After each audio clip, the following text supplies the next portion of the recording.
A very good evening to all of you.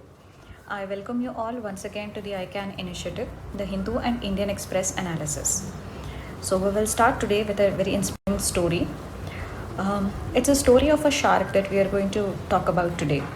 So, there was once a marine biologist, and he puts a shark in a tank, and then he also puts some fishes for bait. And then, as soon as he puts the fishes in the tank, he sees that the shark attacks the fishes and eats them up.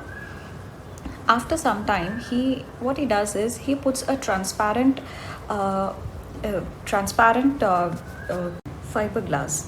So after that, he saw that the shark attempted several times to attack and eat up the fishes, but then it got stuck with the clear and transparent fiberglass, so it was not able to attack and eat up the fishes. But after some days, what the marine biologist did was he just removed the clear fiberglass, and then he noticed that even after removing the fiberglass, the shark did not even make an attempt to go and attack the fishes. So the shark continued to see a false barrier in the particular tank, and it stopped making its attempts. So, the moral that we understand from this small story is that it is very common for many of us to give up after initial setbacks and failures. So, this story is an example which shows that we need to keep trying always, and we should never give up, even despite our multiple failures. So, there is a saying in Hindi that दूध का जला छाछ को फूक फूक के पीता है. So, whenever a person has seen a failure, he is always fearful of failure. He fears to fail again, and he becomes risk averse. He doesn't want to have ambitions in life because he fears that he will fail in that, and so he limits himself. That should not happen. Even in spite of the failures, we have to keep working hard. We should never set these false barriers for ourselves, and we should continue to push ourselves forward and succeed.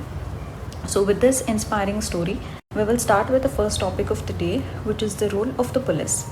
So, here is a small example about the role of the police. So, what the police in Pathanamthitta have done in Tamil Nadu is that they have formed a music troupe, and the police music troupe will go to the apartment complexes and hospitals, and the music troupe comprising of the police personnel will perform there, so as to entertain those people who are stuck indoors and to those people who are taking treatment in the hospital. So here the Deputy Superintendent of Police, K. Sajeev, is himself in charge of the troop. So this is the role that the police is trying to play at the time of crisis. And police does not always come out as a very um, those with the sticks and beating the people and all that, but also the softer side of the police, where the police is trying to establish a bridge with the people and is trying to win the trust and confidence of the people. So in this context, I'd like to share an answer writing tip with you. The flowchart that you're seeing on the screen is taken from the second ARC report on law and order. So it talks about the police before independence, the police that we have today, and what should be the nature of policing in the future. So police before independence was an agent of the colonial rulers, the English, and they were an oppressive force. So they never wanted to win the confidence of the people, and they were not a representative of the society. And we talk about the police of the future. They will be more citizen centric, and they will have a legal framework within which they will function autonomously.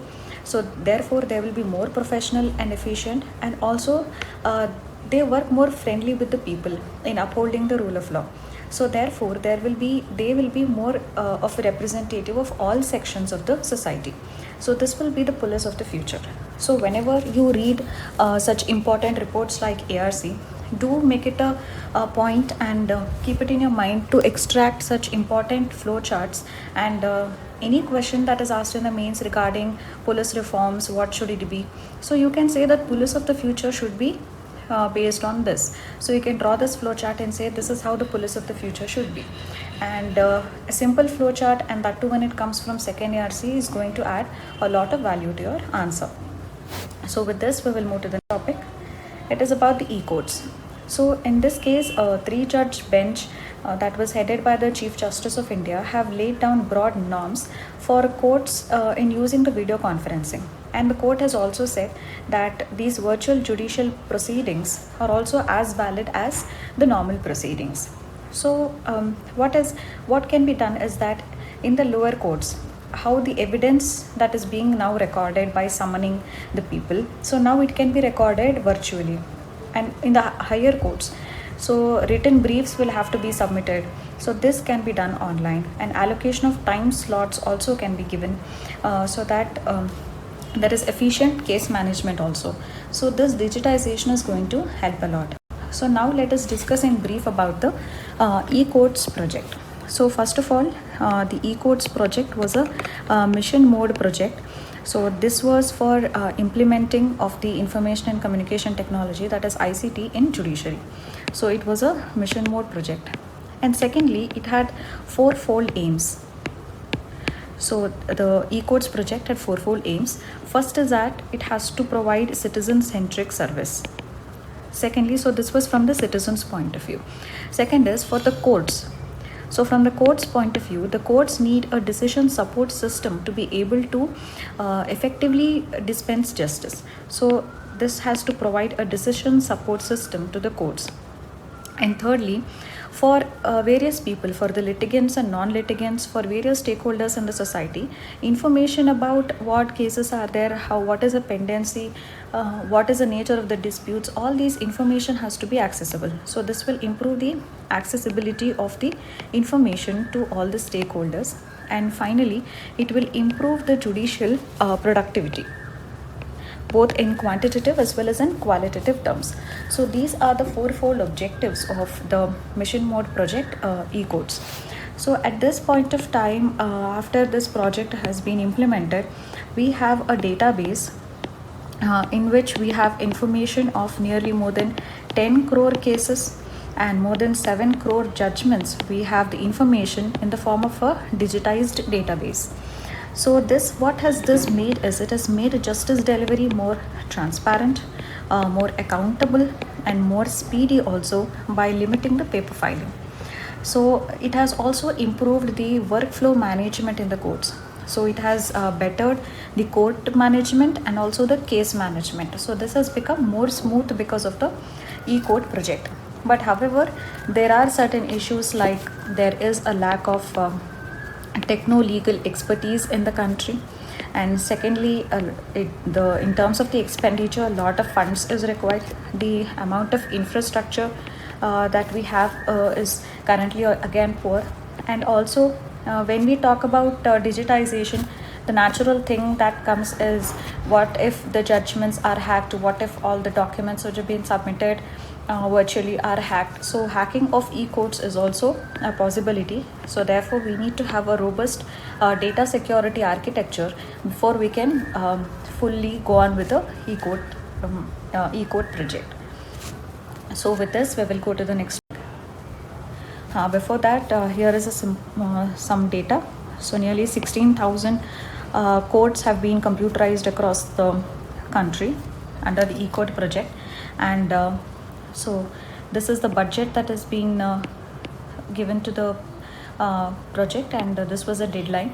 But you can see that this, out of 800 crore that was given to the disbursed to the High Court till December 2017, only 240 crores was being spent on digitizing the courts. So this means that 23 out of the 24 high courts have spent less than 50% of the funds that have been given to them for digitizing the courts. So this is also, you can see that lack of utilization of the funds that is being earmarked is also an important drawback of this project.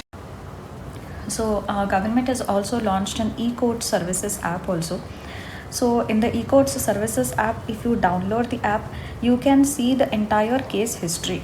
So right to the when you go to the history of the case hearing option, so right from the case on the first date of the hearing to the current date, you can see everything. So that is also there. It helps in better case management. And even the lawyers and the litigants, they can pay the court fees also. They can e-pay the court fees. And it is useful for all the stakeholders, for the citizens, for the litigants, lawyers, police, government agencies, and all. For all this, it is very useful, and it has already connected 18,000 district and subordinate courts also. So these are all some of the features of the e-court services app. So this again can be used in e-technology, for governance, that topic also this can be used. Now we'll go to the next topic, which is the geopolitical and geoeconomic fallout of COVID-19.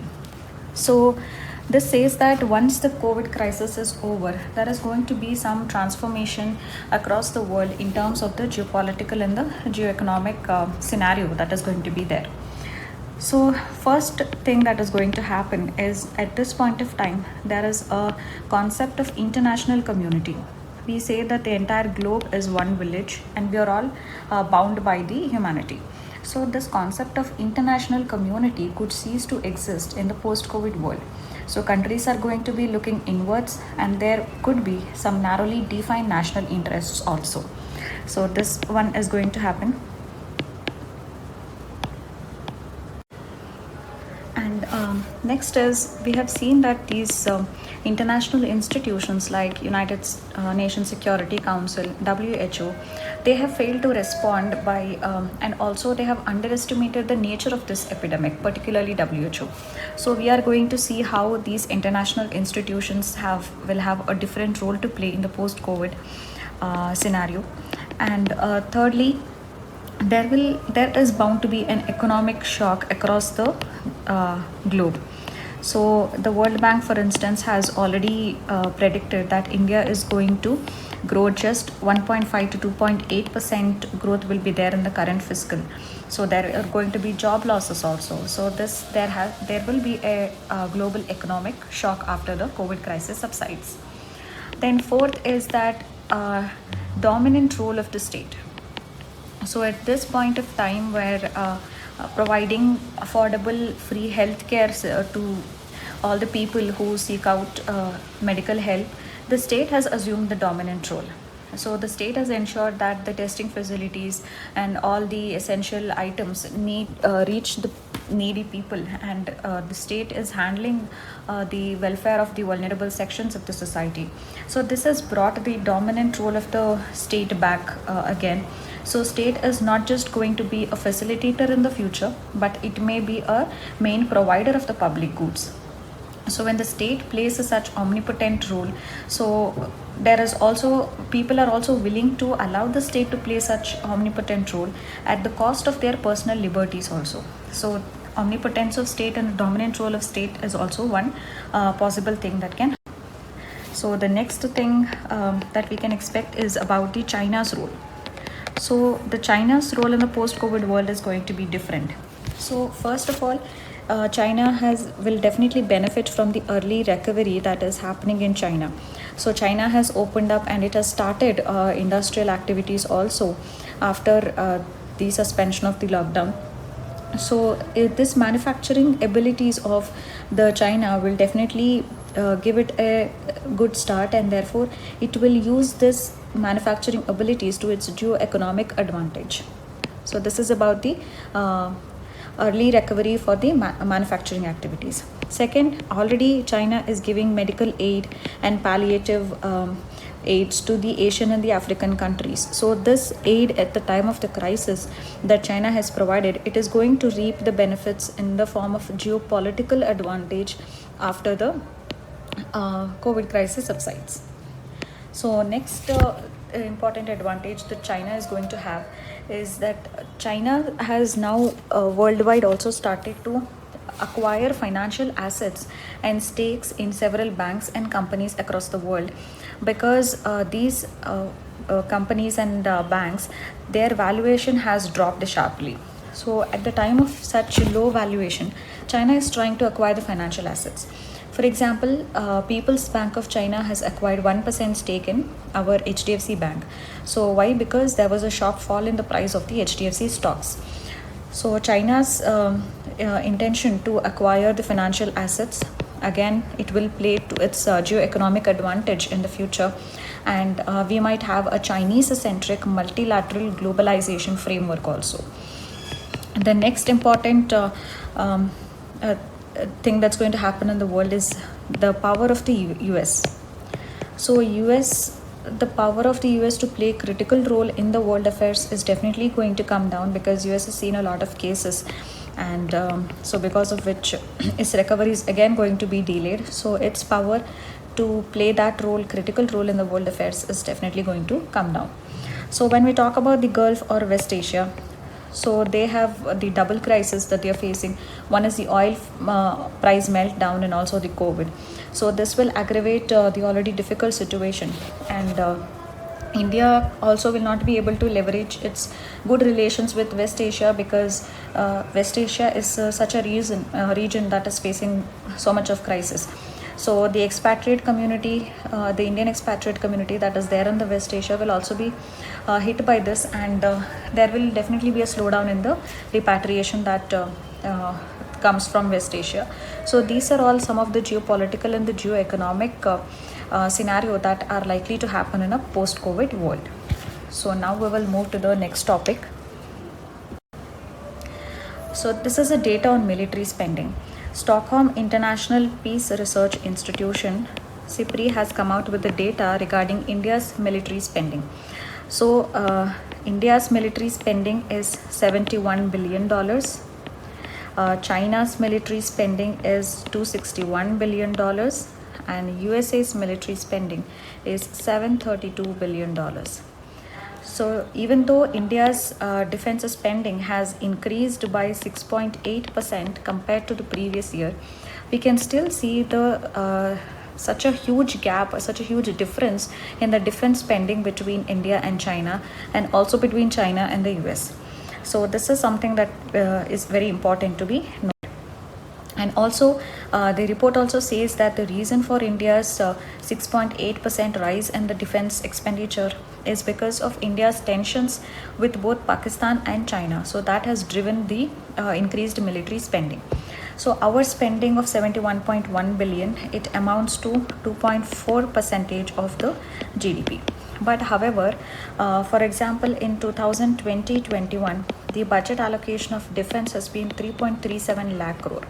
But out of which a large part goes to the defense pensions, and after that the effective amount that is being spent on military modernization and all is just 1.5% of GDP, even though we are spending overall 2.4% of GDP.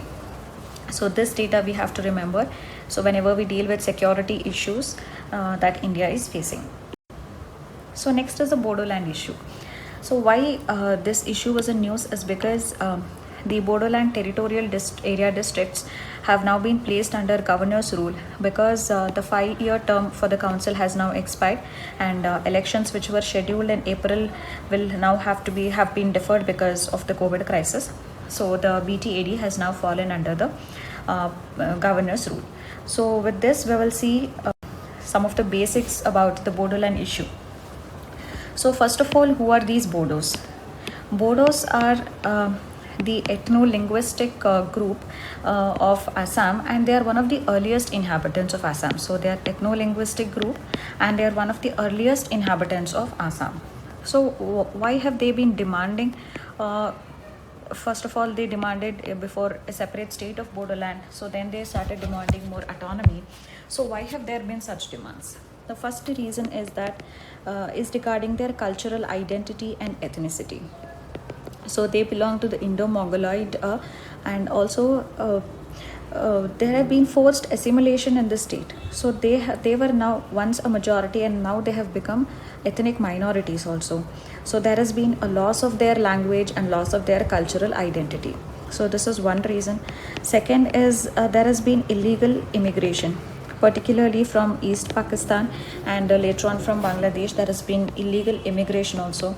So this has led to problems for them, and there has been a demographic change in the region, and all of these things has led to encroachment of their land and other resources. So this has also again been a point of difficulty for the Bodos. So because of all these reasons, socio-economic reasons, they have been demanding more statehood, or at least more autonomy in the past. So now we will just have a look at the timeline, how this issue has developed in the past. So as way back in 1920 itself, a delegation of educated Bodos, they went and met the Simon Commission, and they asked that in the Legislative Assembly of Assam, there has to be separate reservation of seats for the Bodos. So this was the beginning, and after that migration from after independence, migration from East Pakistan started, and when these migrants came, they started encroachment of the tribal belt also. So because of this, the Plains Tribals Councils of Assam, PTC, Plains Tribals Council of Assam, was formed, and this demanded that there has to be a separate union territory called as it was called as Udayanchal. So that also they had started to demand, and later on they formed the All Bodo Students Union was formed. All Bodo Students Union was formed, and this started agitating for a separate Bodoland state itself.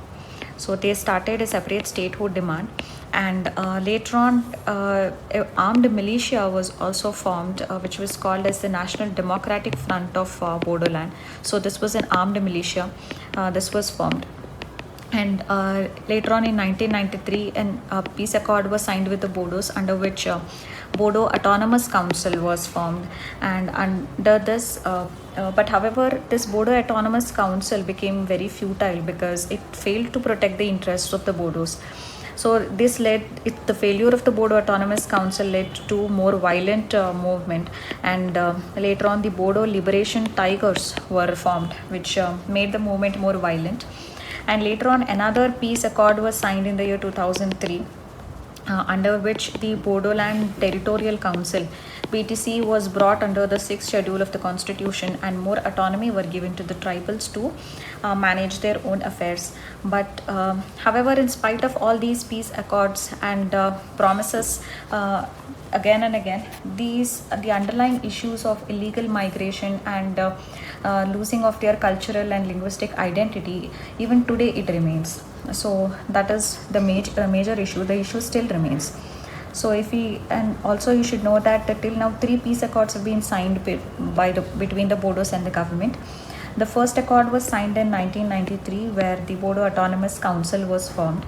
So this was signed between the Assam government and the moderate section among the Bodos. The second accord was signed in 2003. So this was signed between the central government and the Bodo Liberation Tigers. So under the 2003 accord itself, the Bodo Territorial Council was brought under the 6th schedule of the constitution to give them more autonomy. And then next was signed in 2020, which led to the formation of Bodoland Regional Councils. So this had several things. First of all, that the Bodos will not do any demand for the statehood. No statehood demand will be there, and all the violent militant elements would lay down their arms, and they would not take up violence in the future. And also there were other provisions like in this accord, like for example the Bodoland Territorial Area District. So under here only now governor's rule is has been imposed. So in the Bodoland Territorial Area District, this is going to be reconstituted because the reconstitution is mainly to include the new Bodo dominated villages that are contiguous to the BTAD areas. So the new Bodo dominated villages in the periphery is also going to be included. And also the Bodo language has been given the status of associate official language in Assam to protect their linguistic identity. So all these measures have been provided in the 2020 peace accord. But however, one major drawback of this accord has been that these peace negotiations did not take on board the non-Bodo population in this area. So again, it is bound to lead to ethnic conflicts in the future. So this happened even in the past. For example, in 2008, so there was a huge conflict between the Bodos and the Muslims of the Bengali origin. So it led to a lot of ethnic clashes, and more than 100 people had died. So even in this peace accord, the non-Bodo population in the area have not been included. So this again has the potential to create more ethnic conflicts in the future. So now with this background of the Bodo crisis, we will see. So in that package, in the recent accord that has been signed, the Bodos have been given a 1.5 thousand crore package. A 1500 crore package has been given for the development of the Bodos over a period of 3 years, and also for several non-heinous crimes that have been committed by the Bodo's various cadres and groups, amnesty is also has been provided. And as I told, Bodo has been given the status of associate official language in Assam. So this accord ends the 34-year armed and democratic campaign that has killed more than 4,000 people. So in the recent accord, so you can mention some of the points that has been given to the Bodos. And as you can see in the map, the Bodoland comprises basically of these major 4 districts: Kokrajhar, Chirang, Baksa and Udalguri. So these are the 4 major districts. You can draw a map and show these districts to increase marks for the question if it is asked in the exam. So what are the main things that Bodos get? They get sports university, then a cancer hospital, then you can mention the main things. A memorial museum is there, an NIT campus is there. So there also Bodoland Institute of Rural Development and Vocational Training is there. So this will also help. There is a Birsa Munda Cultural Center, Swami Vivekananda Youth Center. So all of these things are there. So these are some of the takeaways from the accord which can be mentioned. So now we'll go to the next topic, which is economy post-COVID.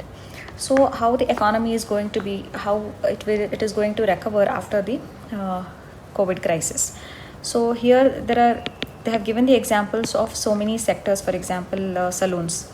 So there again, because it involves more close contact with the person, so here also the cost is going to increase by 30 to 40%, because more close contact is involved, and because of contact is more closer, the saloons will have to ensure more protective gears. So because of which the cost is going to increase 400 to 500 per person. So this is going to increase the cost by 30 to 40%.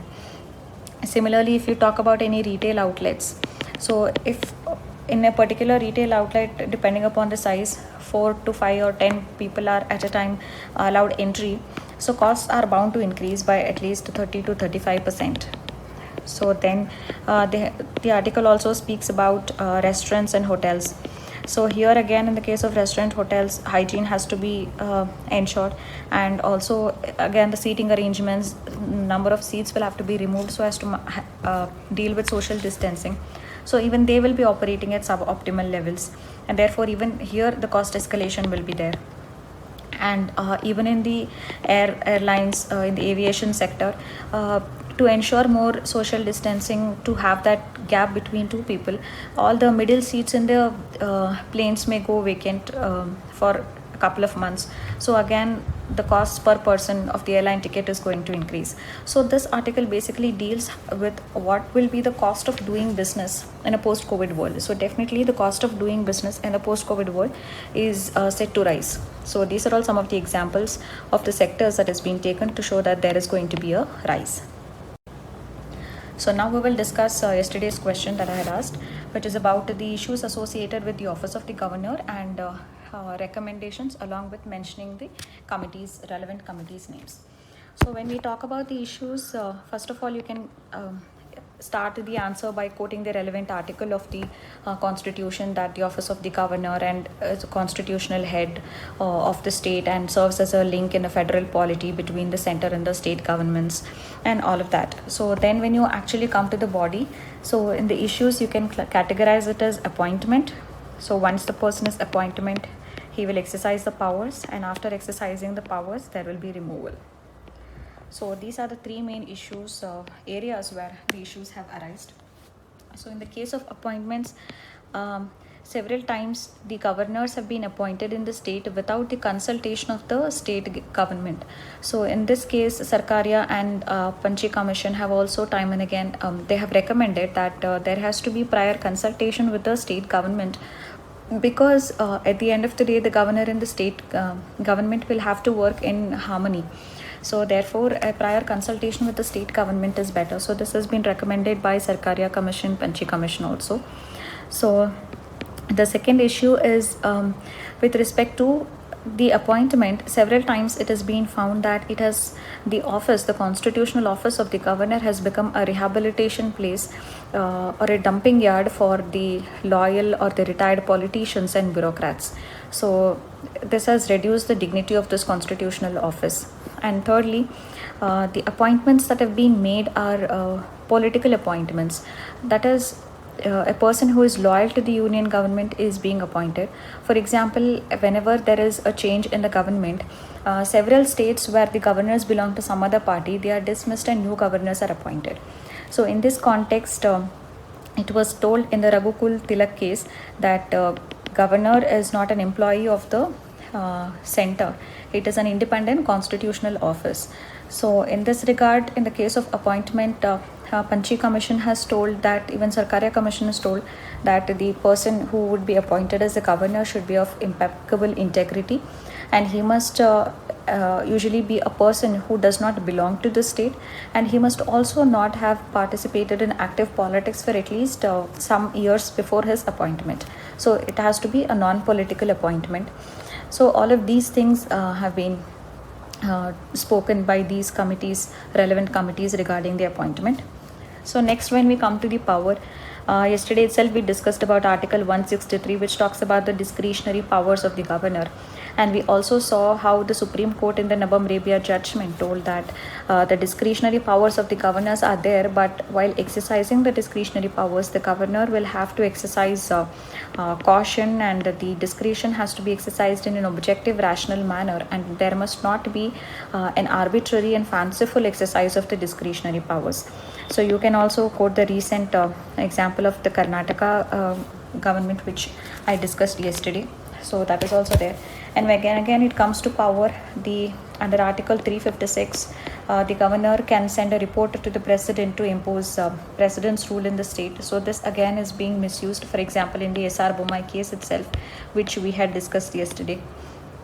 And and also Article 220 of the Constitution says that the governor has a power to reserve bill for consideration of the president, but there is no time limit before which the president has to send back the bill to the state government. So more often the president takes a lot of time. If the bill is not to be supported, then the president takes a lot of time and doesn't send the bill back to the state government. So this again, power is misused by the governor. So all of these, about these powers you can talk.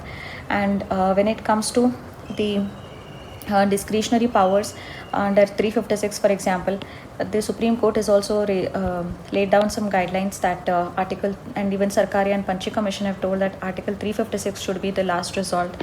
And Panchi Commission has also spoken about localized emergencies, where Article 356 is imposed only in those areas of the state where there are issues, but not in the state as a whole.